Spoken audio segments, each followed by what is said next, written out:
या कार्यक्रमाच्या निमित्ताने व्यासपीठावर उपस्थित माझे मित्र आणि गेले कित्येक वर्ष एका अर्थाने या जिल्ह्यामध्ये भारतीय जनता पक्षाचं अत्यंत कमिटमेंटने काम करणारे केदारजी, ज्याच्या हळव्या ओल्या आणि टोक्याच्या धाकापोटी मी इथे आलो, तो अक्षय, आणि एका राजकीय कार्यकर्त्याकडनं एक अराजकीय विषय ऐकायला आलेले माझे सर्व भगिनी आणि बंधूंनो,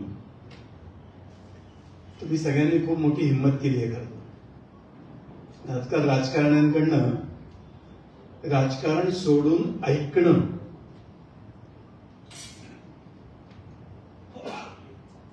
हे राजकारणी आहेत, पण गैर राजकारणी जवळपास नाहीत.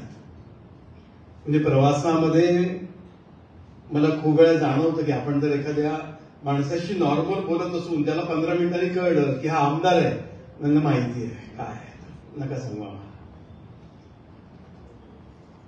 त्यामुळे बरेच वेळा राजकीय क्षेत्रातल्या कार्यकर्त्यांनी राजकारणाच्या पलीकडलं चिंतन मांडलं पाहिजे. आणि मी मोकेपणाने या सांगू इच्छितो, आज दादा सभागृहामध्ये ऐकायला माझ्या अर्थाने एक मोठा आशीर्वाद आहे. मी आज जो तुमच्या सगळ्यांच्या समोर व्यक्त होणार आहे ते भाषण नाही आहे किंवा ती भाषणाची फ्रेम पण नाही आहे. म्हणजे आमचे आजोबा आम्हाला असं म्हणायचे की वारकरी संप्रदायामध्ये कुठलंही कीर्तन, एक कीर्तनकार जेव्हा करायला उभा राहतो तेव्हा तो पूर्ण मोकळा असतो. तो एकाच क्रिकेटच्या ग्राउंडवर हॉकी पण खेळू शकतो, फुटबॉल पण खेळू शकतो, कारण बॉलच आहे. पण त्याला गोपाळ करायचं कीर्तन जर करायचं असेल तर त्याचा बंद पक्का ठरलेला आहे की त्याला गोकुळातल्या कृष्णाचंच वर्णन करावं लागतं. तसं आज मी जे तुमच्या सगळ्यांच्या समोर व्यक्त होणार आहे त्याची फ्रेम नाही आहे. आपण सगळेजण सामाजिक क्षेत्रात काम करणारे दिवसभर काहीतरी विचार करत असतो, काहीतरी डोक्यात चालू असतं, चालूच असतं, कोणच नाही सुटलं त्यात. गेल्या कित्येक राजकीय वर्षाच्या कालावधीमध्ये माझ्या डोक्यात खूप दिवसापासून एक असा विषय घोळतोय, मला माहित नाही मी मांडण्याच्या शेवटी तो पूर्ण परिपक्व झाला असेल का, कल्पना नाही मला. पण तो विषय फक्त मी आज तुमच्यासमोर मोकेपणाने व्यक्त करणार आहे. मला याची पण खात्री नाही आहे की मी जे मांडतोय ते 100% सत्य आहे की नाही, मला नाही माहिती. पण मी रोज राजकारणामध्ये आणि राजकारणाच्या पलीकडे जाऊन समाजकारणामध्ये जेव्हा काम करतो तेव्हा माझ्या मनात काहीतरी एक चाललंय ते सगळ्यांच्या समोर मांडतोय, बस एवढंच आहे. आणि त्यासाठी संधी हा पंधरवाडा आहे. अक्षयने जेव्हा या कार्यक्रमाचं निमंत्रण दिलं त्यावेळेस मी अक्षयला असं म्हटलं की अक्षय, माझ्या मनातल्या स्पंदनांना प्रकट करण्यासाठी यासारखा चांगला कालावधी असूच शकत नाही. नवरात्री आहे, शक्तीचं प्राकट्य आहे. आणि नरेंद्रभाई मोदींच्या जन्मदिवसापासून तर 2 ऑक्टोबर पर्यंत म्हणजे महात्मा गांधींना स्मरण करणं.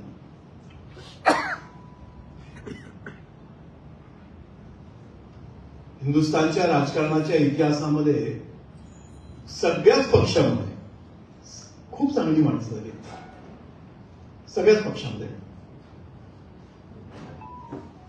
प्रत्येक यशस्वी राजकारणाचा काही ना काहीतरी USP राहिलेला आहे, कोणी उचलून घ्या. मला मनापासून असं वाटतं की नरेंद्रभाई मोदीजींच्या व्यक्तिमत्वामध्ये आपण जर गुणांचं वर्णन करू इच्छितो, ठरवलं तर भरपूर अनेक लोकांनी असंख्य लिहिलंय, बोलले. तसं श्रद्धा महात्मा गांधींबद्दल. आमचं सोशिओ पॉलिटिकल अपब्रिंगिंग हे थोडं आध्यात्मिक, थोडं धार्मिक, थोडं 29 जणांचं कुटुंबातलं, पण उंबरठा ओलांडल्यानंतर संघ परिवारातलं, आणि त्या वयामध्ये ज्यावेळेस राम जन्मभूमीचं आंदोलन चालू तुम्ही स्वाभाविकपणे महात्मा गांधींच्या काही धोरणांबद्दल, काही धारणांबद्दल एक ब्लॉक नक्कीच आहे, पण तरी त्यांच्याही व्यक्तिमत्वामध्ये आणि मोदीजींच्या व्यक्तिमत्वामध्ये मला एक गोष्ट आणि ती आहे संवेदनशीलता. म्हणजे हिंदुस्थानचा प्रधानमंत्री 125 ते 130 कोटी जनतेचा नेता जेव्हा हिंदुस्थानचा प्रधानमंत्री होऊन पहिली शपथ घेतो आणि खाली आल्याला म्हणतो की अख्खच्या अख्खं सरकार गरिबांच्या चरणावर लीन केलं आहे. आणि महात्मा गांधींनी अख्खा हिंदुस्थान पेटवून उठवला. वैष्णव जन तो तेणे कहिए जो पीड पराई जाणे. इतरांचं दुःख समजतो तो वैष्णव. महात्मा गांधी भजन नाहीये, पण ते नेहमी उच्चार करायचे.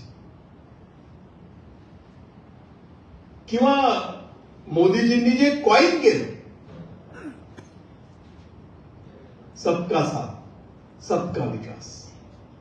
सबका विकास सोडून द्या, पण मी खूप वेळा माझ्या अन्य पक्षातल्या मित्रांना सुद्धा म्हणतो की तुम्ही डोळे मिटा शांतपणे आणि एक वेळा मन लावून मनातल्या मनात फक्त एवढं म्हणा, सबका साथ.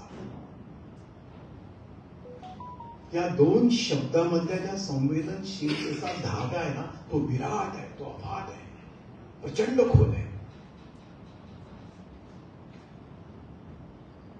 विष्णुमय जग वैष्णवांचा धर्म दुरितांचे तिथे जाऊ, विश्व स्वधर्म सुरे पाहू, जो जे वांछित तो ते प्राणी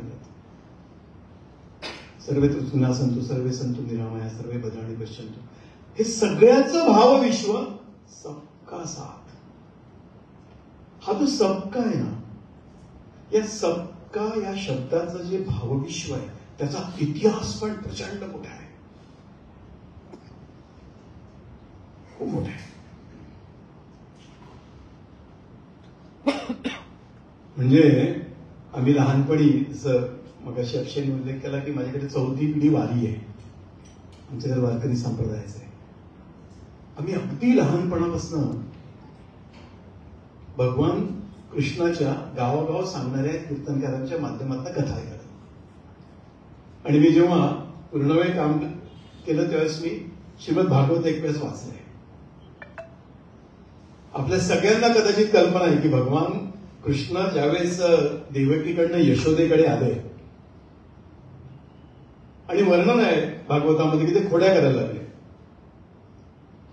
खोड्या करता करता करता अशी स्थिती आली की गवळणी यशोदेकडे गेले आणि त्यांनी यशोदेला म्हटलं की यशोदे, कृष्णाशी सांगावे गोकुळी राहावे की जावे. यशोदेने कानाला जवळ घेतलं आणि सांगितलं, आता तू थोडा मोठा झालाय बाबा, गावातले सगळे गोपी एकत्र कर आणि गाई चालायला घेऊन जा. कृष्णाने सगळे एडक्या पेरक्या वर्णन आहे श्रीमद भागवतामध्ये, म्हणजे गोकुळातले सगळे एकत्र केले. सबका साथ सगळे एकत्र केले. सगळे एकत्र करून गाई चालायला वनामध्ये घेऊन गेले. जाताना यशोदेनी कृष्णाला शिदोरी दिली. यादवाचं लेकरू होतं ते. खरं तर यशोदेनी कृष्णालाही सांगायला पाहिजे होतं की तुझा टिफिन आहे, तूच खा, दुसऱ्याला टिफिन देऊ नकोस. नाही केलं यशोदेने. यशोदेनी सांगितलं ही शिदोरी घेऊन जा, पण एकटा नको खाऊस. त्यांनी गोकुळातल्या आपल्या सगळ्या सोबत्यांना एकत्र केलं, त्यांच्या सगळ्या शिदोऱ्या एकत्र केल्या. एकत्र शिदोऱ्या करून माध्यांनी तो जेवला कृष्ण. भागवतामध्ये वर्णन असं आहे की तो सगळं एकत्र जमवलेलं खाताना पाहिल्यानंतर स्वर्गीचे देव आभाळामध्ये एकत्र आले आणि त्यांनी कृष्णाला विनंती केली की आम्हाला हे खायचंय. कृष्ण म्हणला, नरजन्म घ्यावा लागेल, तुमच्या नशिबात नाही. मग वर्णन असं आहे की सगळ्या देवांनी एकत्र ठरवलं की आता खाल्लं पाहिजे, काय केलं पाहिजे, ते सगळे यमुनेमध्ये हात धुवायला जातील. तर आपण मासे होऊन जाऊया. कृष्णाच्या लक्षात आलं की हे तर मासे होऊन खायला आले. भागवतामध्ये वर्णन आहे, त्यांनी मित्रांना सांगितलं की मागे पुसा पण ह्यांना देऊ नका. म्हणजे गोकुळातल्या सगळ्या जातीच्या सबका साथ, सगळे एकत्र, सगळ्यांना एकत्र करून तिथे केलेला गोपाळकाला हा कृष्णांनी सगळ्यांना सोबत घेऊन केल्यामुळेच गोवर्धन ज्यावेळेस कोपला त्यावेळेस तमाम गोकुळातल्या लोकांनी आपल्या काठ्या लावल्या, कारण गोपाळकाला एकत्र केला होता लहानपणी. सबका साथ, ही संवेदनशीलता भगवान कृष्णामध्ये लहानपणापासून होती. म्हणूनच गोवर्धन उचलू शकला कृष्ण.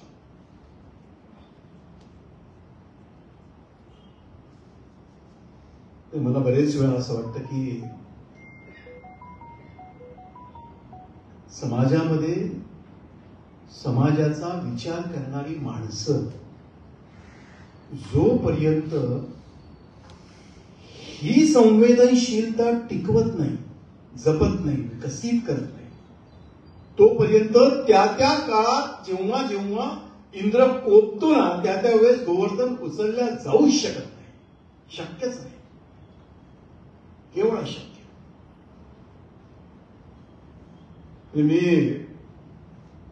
फार द्वापार त्रेतामध्ये जाणार नाही, पण मला बरेच वेळा असं वाटतं की नव्या पिढीने असे सगळे इतिहासातले प्रमाण, प्रसंग हे या अँगलनी बघण्याची गरज आहे. मागे मी एका पुस्तकामध्ये वाचलं तर माझ्या माहितीप्रमाणे पांडुरंग शास्त्री आठवल्यांचं पुस्तक, नेमकं पुस्तकाचं नाव आहे लक्षात नाही, पण ज्यावेळेस भगवान प्रभू रामचंद्रांना वनवास सांगितला त्यावेळेस दुसऱ्या दिवशी वशिष्ठांच्या नेतृत्वामध्ये अयोध्येच्या मंत्रिमंडळाची मीटिंग झाली आणि ती मीटिंग आटोपल्यानंतर वशिष्ठांच्या नेतृत्वात अयोध्येच्या मंत्रिमंडळाचा निर्णय झाला की 12 वर्ष सांगितले प्रभू रामचंद्राला, मग हे अयोध्येचं राज्य चालवेल कोण? तर तमाम मंत्रिमंडळाचा एकमुखी निर्णय वशिष्ठांच्या नेतृत्वातला की हे राज्य चालवण्याची ताकद प्रभू रामचंद्रानंतर जर कोणाची असेल तर ती सीतेची आहे. आणि वर्णन असं आहे की वशिष्ठ सीतेच्या दालनामध्ये गेले आणि त्यांनी सीतेला म्हटलं की हे राज्य तुला चालवायचं आहे. सीतामाई म्हणाला की जेथे रागवते ते सीता. तर सीतेने रामासोबत जाण्याचा निर्णय केला कारण सीतेच्या संस्कारातली संवेदनशीलता आहे. राम वनवासात गेल्यानंतर भरताने डोक्यावर ठेवून पादुका आणल्या आणि राज्य चालवलं. हे संवेदनशीलतेशिवाय शक्य नाही, अशक्य आहे. हे रामाच्या उभ्या आयुष्यामध्ये एक नाही. मी राजकारणामध्ये 92-93 वाजता आणि बहुधा तुम्ही त्यांचं नाव ऐकलं असेल, राम सुतार, भारतातले सगळ्यात मोठे शिल्पकार आहेत आणि आता तर खरं पाहिलं तर जगातले सगळे शिल्पकार. इथे दिल्लीला मी त्यांच्या फाउंड्रीमध्ये गेलो आणि आम्ही त्यांना बाबा म्हणतो. 100 वर्ष पूर्ण केली. या वयामध्ये माणूस 30-40 पायऱ्यावरती जाऊन मूर्त्या घडवतो. फार कमी बोलतात. मला म्हटलं श्रीकांत, म्हणजे बघा कसं आहे, मी जेव्हा त्यांना भेटायला गेलो त्यास त्यांच्या मागे असं एक मोठं पोस्टर लागलं आहे जिथे ते दिल्लीला बसतात आणि तिथे त्यांच्या शिष्याने दिलेलं ते छोटे छोटे स्केचेस काढलेले. त्या फोटोमध्ये एक स्केच असं काढलंय, अशी काहीतरी साबणाची वडी आहे, त्याच्यात बिनसू कोरो आहे. तर मी बाबांना म्हटलं की बाबा हे सगळं समजलं मला, हे नाही कळलं. तेवढे श्रीकांत हे माझं पहिलं शिल्प आहे. I was shock. मला असं वाटलं बहुधा त्यांचे वृश्चिक बिश्चिक काहीतरी असेल, कोणीतरी सांगितलं असेल महाराज बाबांनी की असं करा. तेवढे नाही श्रीकांत, मी 6व्या वर्गात होतो, ते नगर जिल्ह्यातले, धुळे जिल्ह्यातले. माझ्या आईनी मला सांगितलं की कंड घेऊन ये, गौऱ्याला कंड म्हणतात आमच्या भागात, शेणाच्या गौऱ्या. मी गौऱ्या आणायला गेलो, पहिली गौरी काढली, दुसरी गौरी काढली आणि तिसरी जेव्हा गौरी काढली तेव्हा एकदम माझ्या हातात काहीतरी जोरात जबरदस्त चावल्यासारखं झालं आणि मी बघितलं तर एकदम थोडा हात बोट लाल व्हायला लागलं होतं आणि खाली बघतो विंचू. मी कधीच बघितलं नव्हतं शिका, मी पहिल्यांदा पाहिला. आणि बाबा असं म्हणतात की श्रीकांत मी टक लावून त्याच्याकडे बघत राहिलो. काय देखणा येतो, म्हटलं बाबा देखणा. मी मन लावून त्याला बघितलं. घरी गेलो, आईने तो उतरवला. दुसऱ्या दिवशी सकाळी वाण्याच्या दुकानात गेलो, एक लाईफ बॉयचं साबण आणलं आणि छोट्याशा चाकूनी तो विंचू कोरला. ते माझं पहिलं शिल्प, कारण ते संवेदनातून जन्माला आलं होतं. हा विश्वविख्यात मूर्तिकार झाला कारण पहिलं शिल्प हे स्पष्ट वेदनेचं आणि संवेदनेचं. मला म्हणाले की तुला श्रीकांत राजकारणातला सगळ्यात जास्त कुठला प्रसंग आवडतो? मी म्हटलं कारण मी प्रमोदजींना मानतो, मी त्यांच्यामुळे राजकारणात आलो. मी सांगायला एक मिनिट थांब म्हणले, मला विद्यमान राजकारणात होतो, तुला आवडणारा प्रसंग सांग राजकारणात. मला नेहमीच असं वाटतं की राजकीय क्षेत्रात किंवा समाजाच्या राजस्व व्यवस्थेमध्ये, लिव्ह पॉलिटिक्स, पण तुम्ही जिथे कुठे सत्ता कारणामध्ये काम करत असाल, प्रभू रामचंद्रांनी रावणावर विजय मिळवल्याच्या नंतर जेव्हा त्यांच्या विमानाने टेक ऑफ केला, ते सरळ अयोध्येत लँड झाले नाही. त्यांनी पायलटला सांगितलं मध्ये एका ठिकाणी उतरायचं आहे आणि ते केवटाला भेटायसाठी उतरले. ती भेट करून परत अयोध्येत आले. राज्याभिषेकाच्या तयारीच्या दरम्यान भरताने येऊन सांगितलं की हे गणराज्य बदलले आहेत, हे राजे बदलले आहेत, हे राजकुमार आले आहेत. आणि त्यांनी प्रभू रामचंद्राला विचारलं की काही सुटलंय का, कोणी सुटलंय का, तुम्ही सांगा. रामचरित मानस मध्ये वर्णन आहे की त्यांनी भरताला सांगितलं की मी ते इतके दिवस बाहेर होतो, तुला सगळं माहिती आहे, मला खात्री आहे तू सगळ्यांना बोलवलं असेल. आणि क्षणभरानंतर त्यांनी भरताला बोलवून सांगितलं की तू विचारलं ना की माझा गेस्ट कोण, त्यांनी भरताला सांगितलं की माझा राज अतिथी केवट. ज्या वेळेस वनवासामध्ये ते निघाले होते त्यावेळेस त्या संकटाच्या काळात ज्यांनी ज्यांनी मदत केली, काय संस्कार आहे. असा संस्कार संवेदनशीलतेशिवाय येऊ शकत नाही. केवळ राजकारणाच्या प्रवासामध्ये नाही, कुठल्याही प्रवासामध्ये तुम्ही जिथपर्यंत जाता त्या प्रवासामध्ये जेवढे केवट मिळतात त्या सगळ्या केवटांना एका उंचीवर गेल्यानंतर जर तुम्ही संवेदनशील असाल असाल असाल असाल तरच लक्षात राहू शकत नाही. कारण यशाच्या प्रवासामध्ये माणूस राक्षस व्हायला वेळ नाही लागत जर तुम्ही संवेदनशील नसाल. आणि भारताचा जो सोशल डीएनए आहे तो इमोशनली ठासून भरलेला आहे. आपल्या इतिहासाच्या कुठेही जा तुम्हाला हे सापडेलच.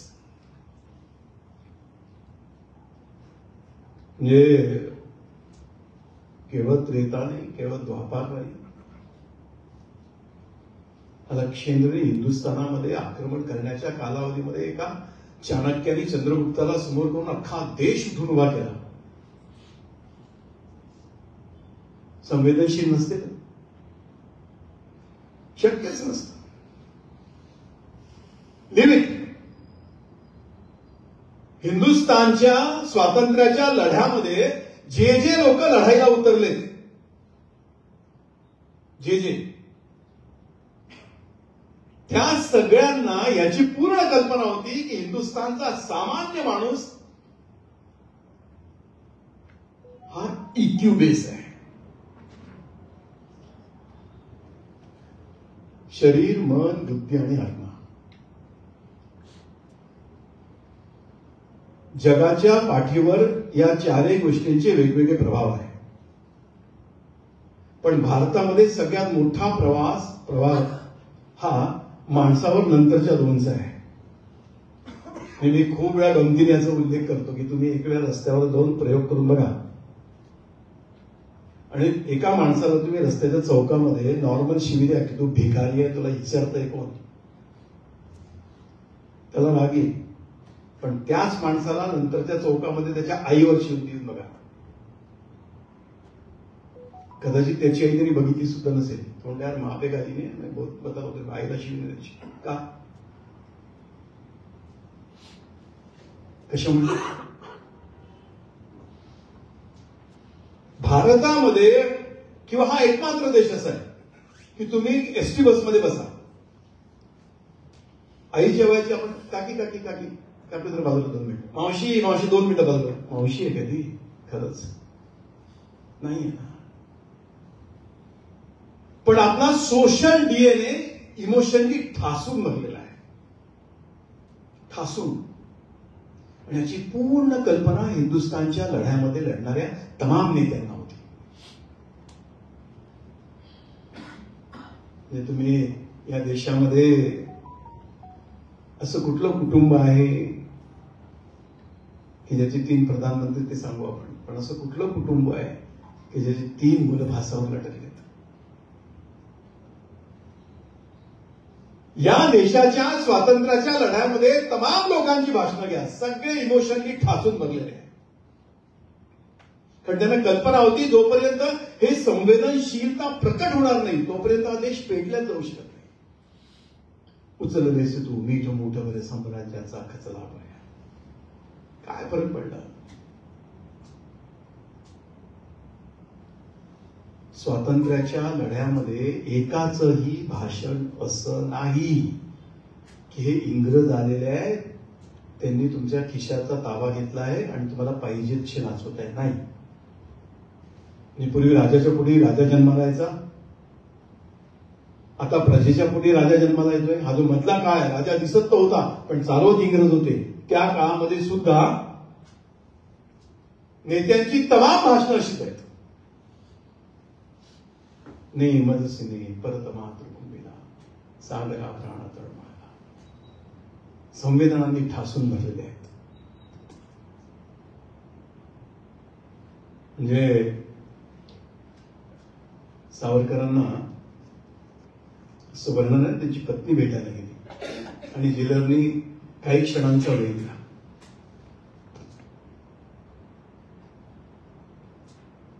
चित्र डोळ्यासमोर उभं करा. मला कधी कधी असं वाटतं की अशी सगळी प्रसंग माणसाने डोळे मिटून व्हिज्युअलाइज केली पाहिजे. नुकतंच सावरकरांचं लग्न झालंय आणि ती पत्नी आहे, तिला थोडासा वेळ दिला आहे. जेलर म्हणतो एवढाच वेळ जाऊन भेट. सावरकर घराच्या आड उभे आहे, पत्नी बाहेर आहे. दोन्ही हात पकडून सावरकर तिला असं म्हणतात की 4 काटके एकत्र करून मुलं बाळा निर्माण करून संसार करणं, याला जर तू जीवन म्हणत असशील तर असं जीवन कुत्रे मांजरं कावळे चिमण्या सुद्धा जगतात. आपण माणसं आहोत, यापेक्षा भिन्न पातळीवरची जीवन जगण्याची आपली क्षमता असली पाहिजे. ही भिन्न पातळी सावरकरांनी सांगितलेलं ही संवेदनशीलतेशिवाय शक्यच नाही आहे, शक्यच नाही. पण दुर्दैवाने स्वातंत्र्य मिळाल्याच्या नंतर जे भारतामध्ये पूर्वी समाजामध्ये संवेदनशीलता आली पाहिजे याचं एक नॅचरल प्रोसेस होती, ती क्रॅक केली.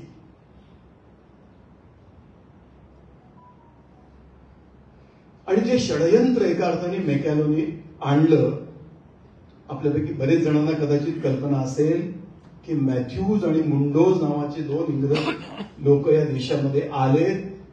त्यांनी उत्तरेमध्ये प्रवास केला, मॅथ्यूजनी दक्षिणेमध्ये प्रवास केला. दोघांनी रिपोर्ट मॅकॅलोला सबमिट केला आणि त्यांनी सांगितलं की या देशामध्ये आध्यात्मिक अधिष्ठानाला चिटकून शिक्षण आहे.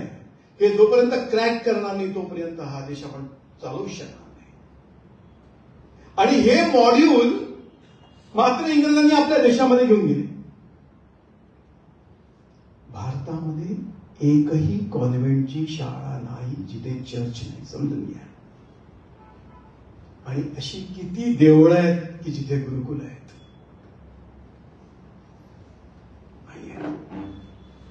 त्या मॅथ्यूजनी वर्णन केलंय, तो दक्षिणेमध्ये फिरला, 6,36,000 खेड्यांचं वर्णन आहे.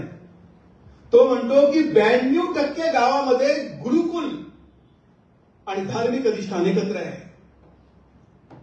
तुम्ही स्वाभाविकपणे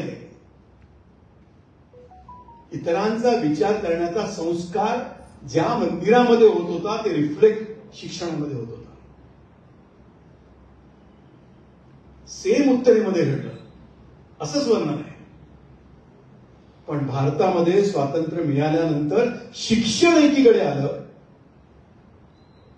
आध्यात्मिक अधिष्ठान दुसरीकडे गेलं आणि स्थिती काय. मी ते सगळ्यात एक गमतीशीर मुद्दा सांगतो, तुम्ही चेक करून बघा, मी सांगतो ते खरं की खोटं. आपल्या मुलांची पुस्तकं डोळ्यासमोर आणा, 10व्या वर्गापर्यंतची. प्रत्येक पाठ्यपुस्तकाचं पहिलं पान आणा डोळ्यासमोर.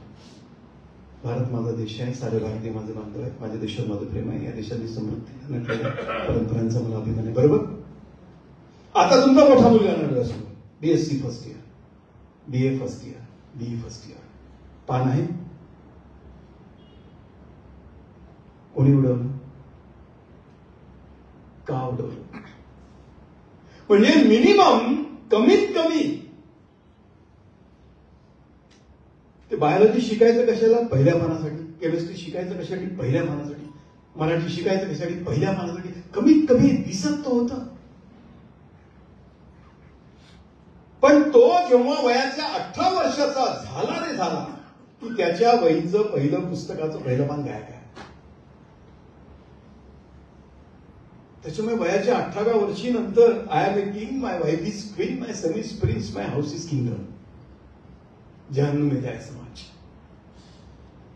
शिक्षणाला इतरांचा विचार करण्याची क्षमता निर्माण झाली पाहिजे असा करिक्युलम मध्ये उल्लेखच नाही. मध्ये एका शिक्षकांच्या कार्यक्रमाला गेलो पिंपरी चिंचवडमध्ये. मला फार वाईट वाटत आहे. मी तमाम शिक्षकांना एक प्रश्न विचारला. Physics, chemistry, math, biology, Marathi, English सोडून तुम्ही कशाला मार्क दिला?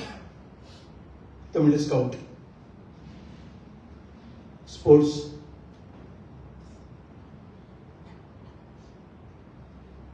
ओके म्हणलं. अजून सांगा. तो आठवून नाही म्हणते झालं. कल्चरल म्हटल्या तिन्ही ठिकाणी स्पर्धा आहे. हो म्हटलं फिजिक्स, केमिस्ट्री, मॅथ, बायोलॉजी मध्ये सुद्धा 52, 92, 76 घरी चर्चा ती, मुलांमध्ये चर्चा तीच. पण अशी स्पर्धा सोडून असं आपण करू शकतो का मुलांमध्ये की ज्या मुलाला मागल्या वर्षी 92% पडले त्या मुलांनी पुढच्या वर्षी त्याच्या वर्गातल्या 42% पडलेल्या माणसाला जवळ घेतलंय आणि त्याला 84 पर्यंत घेऊन गेलाय.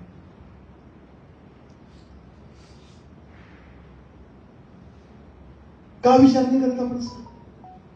का वर्गामध्ये तमाम शिक्षक हे नाही म्हणत की याला नाही येत गणित, तू याला सोबत घे, बसव तुला आणि त्याला शिकव गणित. तू जर त्याचे 3% वाढवले ना तर तुझे 1.5% वाढव. असा विषयच नाही. स्वतःच्या मार्कामध्ये इतका फोकस माणूस असलाच पाहिजे. पण ते करत असताना शिक्षणामध्ये जर हा संस्कार आणू शकलो आपण की बाबा तुझ्यासोबतच्या मित्राला सुद्धा 4% वाढवण्याचा तू प्रयत्न कर. ही संवेदनशीलता शिक्षणामध्ये आणावी लागेल, आणावीच लागेल. हे 1993चा UPSCचा टॉपर आहे. ऐका, मला ऐकून धक्का बसेल. UPSCच्या परीक्षेमध्ये व्हॅल्यू एज्युकेशन, मॉरॅलिटीचा पेपर असतो. त्या पेपरचा हिंदुस्थानचा टॉपर जॉईन झाल्यानंतर 3 वर्षांनी 20 लाख रुपये घेताना सापडला. टॉपर कशामध्ये? Value education. का?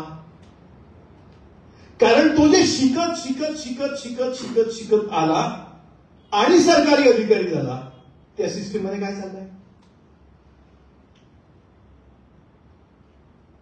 मी जेव्हा देवेंद्रजींचा OSD झालो त्यावेळेस मलाही, आता आम्ही सगळं स्वयंसेवक लोक आहोत, त्याच्यामुळे कुठेही गेलं तर हे कसं बरं होईल याचे आम्ही वेड्यासारखे काहीतरी प्रयत्न करतो.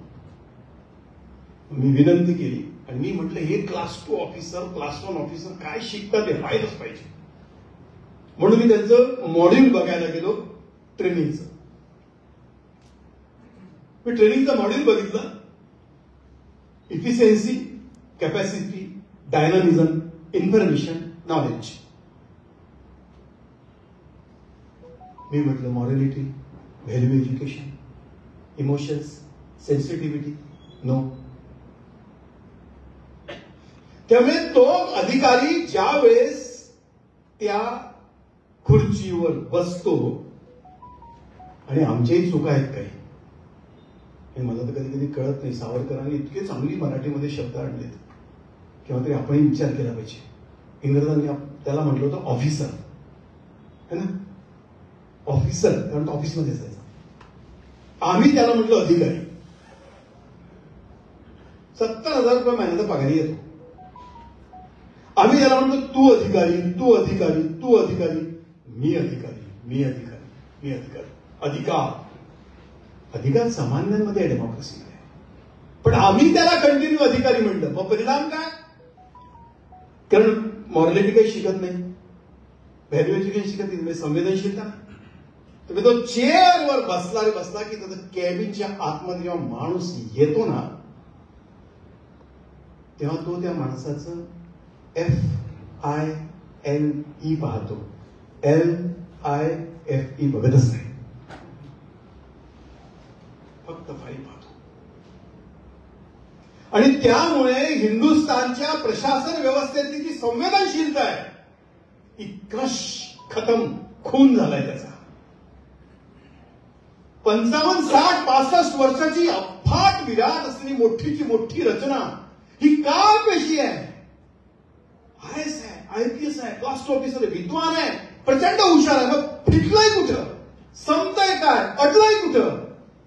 माणूस संपलाय त्याच्यातला. बस ते हळवेपणा, तो ओलेपणा, ते रडणं, ते अस्वस्थ होणं, सगळे तसे असं माझं मत नाहीये. पण त्या सिस्टीम मधली संवेदनशीलता संपली आहे. मी तर या दिवाळीच्या अधिवेशनामध्ये एक लक्षवेधी लावतोय. एखादं कॉर्पोरेट असतं ना, कारण मी बरेच कॉर्पोरेटमध्ये कम्युनिकेशन स्किल मांडायला जातो.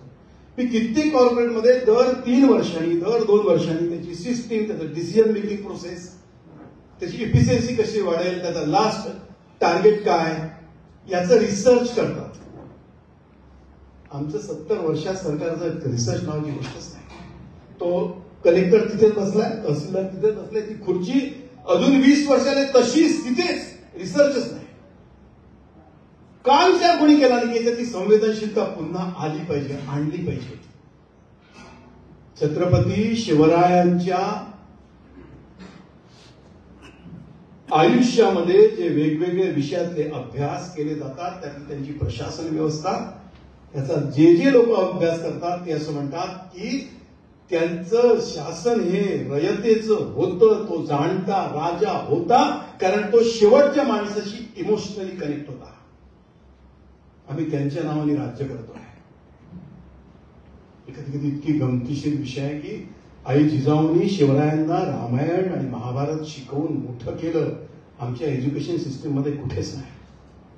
आम्हाला शिवाजी हवा आहे, पण जिजाऊंनी जे शिवरायांना शिकवले ते नको आहे. प्रशासनामध्ये संवेदनशीलता नितांत आवश्यकता आहे. पण मला खूप वेळा असं वाटतं की ही संवेदनशीलता जोपर्यंत इंडिव्हिज्युअल लेवलला आपण शाश्वत आणू शकणार नाही तोपर्यंत ती ना शासनामध्ये येईल ना प्रशासनामध्ये, आणि ती राहू शकते. आणि मला मनापासून विनंती सगळ्यांना करायची आहे की प्रत्येक माणसाने त्याच्या त्याच्या क्षमतेने त्याच्या आयुष्यामध्ये एक छोटस एकदम छोट पण जगण्यातली संवेदनशीलता कायम ठेवणारं काम करण्याची आवश्यकता आहे. मी काही दिवसापूर्वी, मला आठवतो, मी विद्यार्थी परिषदचं काम करायचो. मी यवतमाळला गेलो होतो. यवतमाळला व्यक्तिमत्व विकास शिबिरावर मध्ये माझं भाषण होतं. आटोपल्यावर मी एका शाळेमध्ये गेलो. त्या शाळेमध्ये एक मुलगी मला मिळाली. BSc फायनलची मुलगी होती. ती 2 क्लासमध्ये गेल्यानंतर 3ऱ्या क्लासमध्ये जाताना तिथले जे शिक्षक होते ते आमचे कार्यकर्ते होते आणि ते म्हटले की श्रीकांत थांब 2 मिनिटं, मी तुझी एक ओळख करून देतो. ओळख करून दिली. म्हणजे BSc शिकते, आमचे ते फॉरेस्ट ऑफिसर आहे, त्यांची मुलगी आहे. म्हणजे रोज शाळेमध्ये येते. हिचं कॉलेज आटोपलं की 2 वर्गामध्ये जाते. विवेकानंदांचा एक सुंदर फोटो तिच्याकडे तिने तयार केलाय. ती प्रत्येक वर्गातल्या मुलांना जाऊन देते आणि सांगते की उद्या येताना आठाणी घेऊन या. 60-70% मुलं दुसऱ्या दिवशी आठाणी घेऊन येतात. आलेले पैसे ती अंधविद्यालयाला दान करते. मी तुम्हाला महात्मा गांधी नाही सांगितलं आहे ना विवेकानंद सांगितलं. मी बेंगलोरच्या एअरपोर्टवर एक दिवस होतो. 2-2.5 वर्षापूर्वीची गोष्ट आहे. मिनका स्वामी नावाचा मुलगा, कोईम्बतूरचा यंग मुलगा, कोपऱ्यामध्ये बसून खूप पोस्टकार्ड होते असे, आणि तो सगळ्या त्या तमिळ भाषेत लिहित होता. मलाही उत्सुकता वाटली म्हणून मी त्याला भेटायला गेलो. म्हटले काय लिहितोयस? तो मला म्हटलं असे खूप कमी लोक असे विचारतात, तुम्ही मला काय विचारलं पहिले सांगा. मी म्हटलं एवढी चळत दिसते, मी 20 मिनिटं झालं वेटिंग मध्ये तुला पाहतोय, तू कंटिन्यू पोस्टकार्डवर लिहितोय ठेवतोय, काय आहे? तो म्हटला गेल्या 3 वर्षापासून मी हे करतो. 3.5 वर्षापूर्वी मी माझ्या वहिनी आणि भावासोबत गेलो होतो वाघा बॉर्डरवरती, आणि तो जल्लोष चालू होता. एक मुलगा धावत धावत तिरंगा दौडवत होता, तो सुटला तिरंगा. तर एका 9-10 वर्षाच्या मुलीनी प्रचंड गतीने जाऊन तो पकडला. त्यात तिचा हात फ्रॅक्चर झाला. 3ऱ्या-4थ्या दिवशी आम्ही योगायोगे मी तिथे होतो. मी तिला भेटायला गेलो. ती म्हटली ती हसत होती, एवढीशी रडत नव्हती. आणि योग असा आहे म्हणाला की तिथून 7-8 दिवसांनी मी जेव्हा परत आलो आणि माझ्या कॉलेजला 15 ऑगस्टला गेलो, त्यावेळेस मी फक्त 9 जण कॉलेजमध्ये होतो. आणि मला इतकं वाईट वाटलं की फक्त 9 जण काय मागतो तिरंगा, 2.5 मिनिटं 15 ऑगस्ट, 2.5 मिनिटं 26 जानेवारी. त्या दिवशी मी निर्णय केला. तो म्हटलं मी गेल्या 3 वर्षापासून माझे नातेवाईक, मित्र, भाऊ, बहीण ही यादी तयार केली. 1 ऑगस्टला पत्र पाठवतो आणि 1 जानेवारीला पाठवतो की फक्त 2.5 मिनिटं तिरंगासाठी तुम्ही जिथे कुठे असाल तिथे कृपा करून जा. तो म्हणतो की सर आप यू जस्ट कांट इमॅजिन की मी ज्या ज्या लोकांना पाठवतो त्यातले 90% लोक त्या 15 ऑगस्ट 26 जानेवारीला जातात. मी तुम्हाला अण्णा हजारेचं उदाहरण नाही सांगितलं आहे ना, मी तुम्हाला विवेकानंद सांगतोय. 1 वर्षापूर्वी पुण्याच्या वाडेश्वरला मी होतो. तुम्ही सगळ्यांनी जर वाडेश्वर पाहिलं असेल तर चांगलं खायचं ठिकाण आहे, नक्की जा. मी पण असाच गेलो होतो. आम्ही बाहेर होतो. मी, विकास मटकरी, गणेश बिडकर, आम्ही 4-5 जण उभे होतो. तेवढ्यात एक मुलगी संतापून चिडून एका मुलाला अशा एकदम खास इरसाल भाषेत शिव्या देऊन आतमध्ये आली. मला थोडं ऑड वाटलं, पण त्या मुलीकडे पाहायला असं वाटलं मुलगी काहीतरी डिफरंट आहे. म्हणून मी तिला जाऊन विचारलं, म्हटलं बेटा काय झालं? तर म्हटलं लेविटो काका तर सुटला, त्याला मारला असता मी.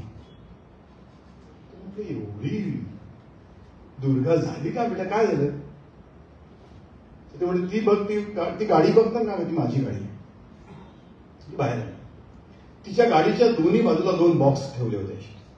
एका बॉक्समध्ये चपला होत्या सगळ्या लेडीज नव्या, आणि दुसऱ्या बॉक्समध्ये पण काहीतरी लेडीज नव्या चपल्या होत्या. अशा 2 बॉक्स लावले ती गाडीच्या बाजूला. तर मी तिला गमतीने म्हटले, बेटा एवढ्या चपला तू ठेवणार, तुला कोणी कॉमेंट देईल ना बेटा? पण म्हणे काका का ठेवलं विचार ना. का ठेवल्या? पण 2 वर्षापूर्वी मी सातारा जिल्ह्यात गेले. सीमेवरती कुठलं युद्ध नसताना एका फायरिंग मध्ये त्या गावातला एक जवान मेला, शहीद झाला. मी योगावरी गावी होती, पण मी त्याचं पार्थिव ज्यावेळेस येतो त्यावेळेस मी भेटायला गेले. तिची आई त्या शहीदाची त्याला सामोरं जायला ज्यावेळेस गेली त्यावेळेस तिच्या पायात चप्पल नव्हती. भरं रणरण तो ऊन साताऱ्यातलं. म्हणजे मला राहवल्याने गेलं म्हणून मी गेली. 2-3 दिवसानंतर विचारले काय करते? तेवढे पुण्यातल्या कर्वेनगर कोथरूड भागामध्ये कामं करते. काका त्यानंतर मी जेव्हा परत आली ना, तर माझे मोठे भाऊ पण नोकरी करतात IT मध्ये, आणि माझे वडील पण रिटायर्ड प्राचार्य आहे. मला पॉकेट मनी देतात. म्हणजे माझ्या पॉकेट मनीतला 80% मी अशा वेगवेगळ्या नंबरच्या लेडीज चपला घेते. आणि मी जिथे जिथे जाते ना काका, तिथे जर एखाद्या बाईची चुकीची चप्पल दिसली फाटलेली तर मी निमूटपणे जाऊन चेंज करते. आणि गेल्या 4 वर्षापासून करते.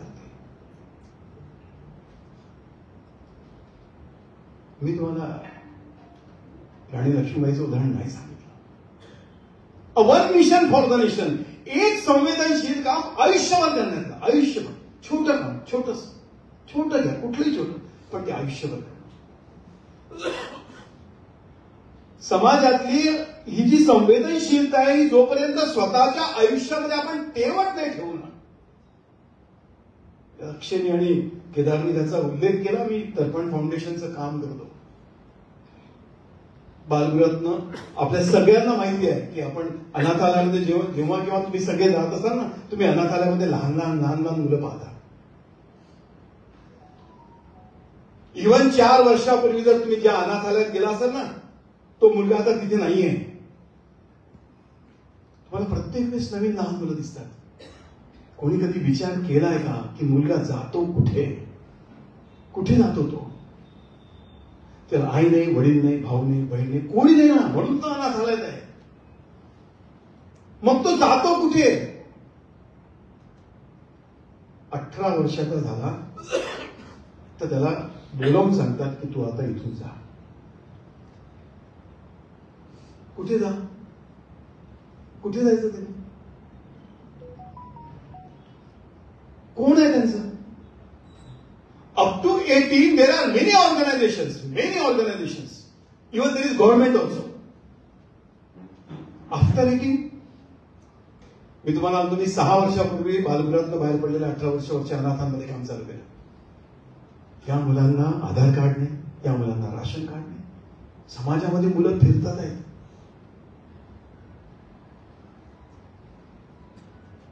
आणि अशा परिस्थितीमध्ये आज आपण छोट्या सभागृहात बसलोय, इथे माझ्या बहिणी आणि लेकी आहेत. तुम्ही कल्पना करा, 18 वर्षाची लेक मुलगी माझी, जेव्हा तिला अनाथालय सांगतात जा, तुला कुठे जाईल ती? कुठे जाईल? आणि कुठे गेले आतापर्यंतच्या मुली? आम्ही 6 वर्षापूर्वी काम चालू केलं. बालगृहात मुलगा बाहेर पडला की त्याची IQ टेस्ट करायची, सायकोलॉजिकल काउन्सिलिंग करायचं, राहण्याची व्यवस्था करायची, जेवणाची व्यवस्था करायची, त्याची एज्युकेशनची फीस भरायची. आम्ही आतापर्यंत 1261 मुलं अडॉप्ट केली आहे. आणि तुम्हाला खरं सांगू, आता माझी 5 मुलं PSI आहेत, 72 मुलं कॉन्स्टेबल आहेत, माझी 2 मुलं सेल टॅक्स इन्स्पेक्टर आहेत, माझी एक रेवा नावाची लेक आज लंडनला आहे. हे आमदार खासदार सगळं पाण्यावरचा बुडबुडायचा आहे. शाश्वत नाही, शाश्वत संवेदनशीलता आहे. इथे माझ्या लेकी बहिणी मी आणि किंवा आपण इथे सगळे मोठ्या संख्येने बसलो आहोत. माझा एक छोटासा प्रश्न आहे. माझी मुलगी आहे ऊर्जा, लग्न झालं, तिला माहेर आहे, ती माहेरी येते. इथे बसलेल्या म्हणजे तुम्हाला सगळ्यांना माहेर आहे. आपण इथे बसलोय, आपल्या मुलीला माहेर आहे, आपल्या बायकोला माहेर आहे, आपल्या सासूला माहेर आहे, आपल्या आईला माहेर होतं. पण माझी बालगृहातून बाहेर पडलेली अनाथ मुलगी जेव्हा लग्न होऊन जाते ना, तिला माहेरच नाही आहे. अरे ज्या मुलींना माहेर आहे त्यांनाही त्रास आहे. मी कल्पना करा ज्या मुलीला माहेरच नाही आहे. वर्धेला मी या सगळ्या मुलींना एक दिवस एकत्र घेऊन बसलो. मला एक माझी लेक आहे, मी तिचं नाव घेणं बरोबर नाही, संभाजीनगरला असते. ते म्हणले की बाबा मला 3 जावा आहेत, 3ही जावा माहेरी जातात. माझी सासू माहेरी जाते, मला 2 नंदा आहे, ती माहेरी येते, मी घरीच आहे. या सगळ्या मुलींसाठी, बालगृहातून बाहेर पडलेल्या लग्न झालेल्या अनाथ मुलींसाठी मी पुण्याच्या जवळ आता माहेरवाशीन सदन उभं करतोय. 4 दिवस तिने पण यावं, तिने राहावं, तिने वाटेल तसं राहावं, तिला पाहिजे ते तिने जगावं. हे मी आमदार म्हणून मला नाही सुचलं. मला सुचलं कारण मी दीनदयालजींच्या एकात्म मानव दर्शनाच्या संस्कारात तयार झालेला कार्यकर्ता म्हणून सुचलं. क्षेत्र राजकीय असू दे की कुठलंही, पण जगण्यातली संवेदनशीलता जर आपण गमावून बसलो ना, त्या समाजाचा राक्षस येऊन घ्या, येऊन घ्या. पण समूहाचं समाज मन हे संवेदनशील व्हायचं असेल तर व्यक्तीने आपलं स्वतःचं मन संवेदनशील ठेवलं पाहिजे. आणि ते ठेवावं लागतं, ठेवता येतं, पण त्यासाठी प्रोसेस लागते, प्रक्रिया लागते. एक छोटासा विषय, एक 5 वर्ष 6 वर्ष काय लागतं करायला, काय लागतं. त्या नाशिक मधल्या एका कॉलनीतल्या सगळ्या महिला एकत्र आल्या. प्रत्येकीने आपल्या घराच्या समोर जिथे ते पोळ्या करतात तिथे एक छोटा डबा ठेवला. त्या डब्यावर लिहिला आहे सहज सुचलं म्हणून. प्रत्येक स्त्री एक मुठभर कणिक तिथे ठेवते. 3 दिवसात सगळ्यांचे डबे एकत्र करतात आणि अनाथालयाला दान करतात. काय लागतं याला, पैसा लागतो, एका माणसाने आयुष्यभर छोटस काम, छोटस पण आयुष्यभर केलं पाहिजे. मित्र, मला माहित नाही, पण कलियुगामध्ये जर संवेदनशीलता टिकवायची असेल तर ती प्रोसेसनी टिकवावी लागते, टिकवता येते. पण भाग्यवान आहोत, पक्ष कुठलाही असू दे, पण हिंदुस्थानच्या इतिहासामध्ये यशस्वी झालेले कुठलीही व्यक्ती घ्या, कुठलीही घ्या, तिने एका स्केलच्या नंतर इतरांचा विचार केलाय, तीच यशस्वी झाली. तीच एका स्केलच्या नंतर कमिटमेंट लागतं, कॅरेक्टर लागतं, कन्व्हिक्शन लागतं. कॅपॅसिटी गावात विकत मिळते, क्वालिटी गावात विकत मिळते, नॉलेज गावात विकत मिळतं.